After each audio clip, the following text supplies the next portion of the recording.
Cyber space সহ আওয়ামী লীগের যাবতীয় কার্যক্রম নিষিদ্ধ করার সিদ্ধান্ত গ্রহণ করা হয়েছে। নিষিদ্ধ হলো আওয়ামী লীগ। তবে কি আদৌ নিষিদ্ধ হলো আওয়ামী লীগ, নাকি অতীতের মতো আবারও ফিরবে প্রাচীন এই রাজনৈতিক দলটি?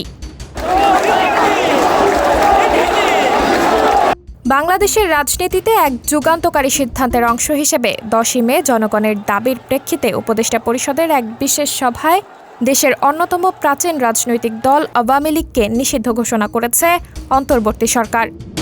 উপদেষ্টা পরিষদের বিজ্ঞপ্তিতে বলা হয়, জাতীয় নিরাপত্তা ও সার্বভৌমত্ব রক্ষার স্বার্থে এই সিদ্ধান্ত নেওয়া হয়েছে। দেশের নিরাপত্তা ও সার্বভৌমত্ব রক্ষা, জুলাই আন্দোলনের নেতাকর্মীদের নিরাপত্তা এবং আন্তর্জাতিক অপরাধ ট্রাইব্যুনালের বাদী ও সাক্ষীদের সুরক্ষার জন্য সন্ত্রাস বিরোধী আইনের অধীনে সাইবার স্পেস সহ আওয়ামী লীগের যাবতীয় কার্যক্রম নিষিদ্ধ করার সিদ্ধান্ত গ্রহণ করা হয়েছে। ছাত্র জনতার তীব্র আন্দোলনের মুখে অবশেষে নিষিদ্ধ হয়েই গেল আওয়ামী লীগের কার্যক্রম।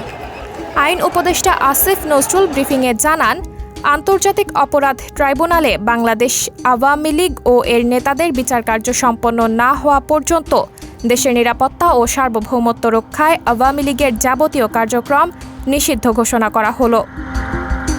তবে প্রশ্ন ওঠে, এবার দলটি কি পুরোপুরিভাবে নিষিদ্ধ হলো, নাকি আবারও সক্রিয় হওয়ার সম্ভাবনা থেকেই গেল? এটি ইতিহাসের এক দুঃসহ পুনরাবৃত্তি।